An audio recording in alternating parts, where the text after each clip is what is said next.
জুলাই গণ অভ্যুত্থানে ৬ জনকে হত্যার ঘটনায় মানবতা বিরোধী অপরাধের মামলায় ডিএমপির সাবেক কমিশনার হাবিবুর রহমান সহ ৮ জনের বিরুদ্ধে নবম দিনের মতো সাক্ষ্য গ্রহণ চলছে। আন্তর্জাতিক অপরাধ ট্রাইব্যুনাল ১ এর চেয়ারম্যান বিচারপতি মোহাম্মদ গোলাম মর্তুজা মজুমদারের নেতৃত্বাধীন বিচারিক প্যানেলে সকালে এই সাক্ষ্য গ্রহণ শুরু হয়। ট্রাইব্যুনালের অপর দুই সদস্য হলেন বিচারপতি শফিউল আলম মাহমুদ ও বিচারপতি মহিতুল হক এনাম চৌধুরী। শেষ খবর পাওয়া পর্যন্ত মামলাটির সাক্ষ্য গ্রহণ চলছে। এর আগের ৮ দিনে এই মামলায় ১৭ সাক্ষীর সাক্ষ্য গ্রহণ সম্পন্ন করেছেন ট্রাইব্যুনাল।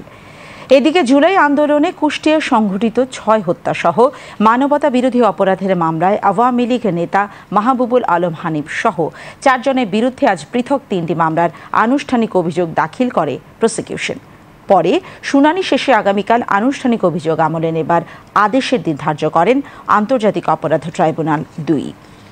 এ মামলার অন্যান্য আসামিরা হলেন আওয়ামী লীগ নেতা সদরউদ্দিন খান, আজগর আলী ও আতাউর রহমান আতা।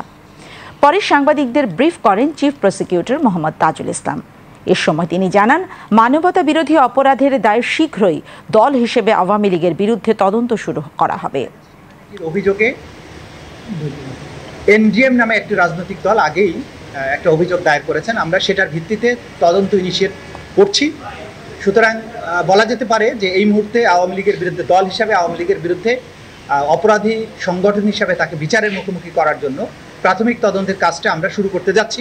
সেটা যদি পুরো দমে শুরু হয়, তখন আমরা বলতে পারবো আপনাদেরকে যে আওয়ামী লীগের বিচারের মুখোমুখি হওয়ার ব্যাপারটা কতদূর আছে। মাহবুবুল আলম হানিফের ব্যাপারে কমান্ড রেসপন্সিবিলিটির অভিযোগে নিয়ে আসছি, যিনি ওবায়দুল কাদের সহ এই আন্দোলনকারীদের জবাব দেওয়ার জন্য ছাত্রলীগ যথেষ্ট এই প্রেস কনফারেন্সে তিনি নিজে উপস্থিত ছিলেন এবং সেখানে ষড়যন্ত্র প্লাস ২৯শে জুলাই কুষ্টিয়াতে আওয়ামী লীগের একটা অনুষ্ঠান করে মিটিং করে সেখানে আন্দোলনকারীদের দমনের ব্যাপারে তিনি যে ষড়যন্ত্র করেছিলেন বা আদেশ দিয়েছিলেন, সেটা আরেকটা চার্জ। এবং কুষ্টিয়া শহরে ৬ জনকে হত্যার দায়ে তৃতীয় যে চার্জ, এই ৩টি চার্জ এনে তার বিরুদ্ধে এই ফরমাল চার্জটা দাখিল করা হয়েছে। ট্রাইব্যুনাল বলেছেন এগুলো পর্যালোচনা শেষ করে আগামীকালকে কগনাইজেন্স নেওয়ার ব্যাপারে তারা আদেশ দেবেন। আমরা আশা করছি কালকে এই ব্যাপারে যথাযথ আদেশ ট্রাইব্যুনাল প্রদান করবে।